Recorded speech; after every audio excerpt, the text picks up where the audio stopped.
Manager for the Wisconsin Timber Rattlers, Jeff Isom, is in constant communication with the Brewers, keeping them updated on player development and giving them input on roster moves. Nightly I do a voicemail and also a written report on the computer about what happened with the game, pretty much just the game summary, how guys are doing, any concerns that I have, any guys that are doing very well, and so they constantly know what's going on. So if a player is going to be moved, they will call and say, well, we need for example, we need an outfielder at high A, who would be your recommendation?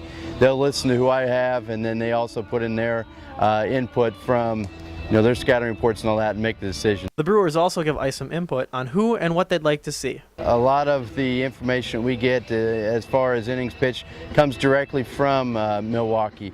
Not necessarily, I would say, in-game type stuff, but as a season as a whole, they might say a guy has 120 innings for the season, let him go out there and get his work in. In-game stuff, it's all up to Chris Hook and myself. We have guys that are tagged as prospects, and those guys are usually going to hit in the top of the order. Obviously you see with Devontre Richardson, Scooter Gennett, Chris Davis, Kentrell Davis, Hunter Morris.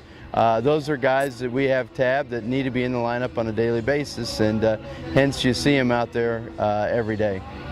Isom helps new players that come in halfway through the season transition into the rigors of pro baseball. A guy like Hunter Morris, who newly drafted this year, never had professional experience. There's a big difference between using a wood bat and using an aluminum bat, so he's trying to make that transition. What we try to do is put them in the best possible situation to have success, whether it's in the batting cages, making him feel comfortable, and getting him extra swings, getting extra ground balls, and just a lot of times just sitting down and talking with the player, letting him know what our expectations are. It's just a matter of him realizing that in professional baseball you go through a daily grind of most likely playing 7 days a week and trying to figure out how to stay healthy, how to stay on the field, and be ready to play every day. At the single-A level, success isn't necessarily always measured by wins and losses. Number one priority at this level is player development.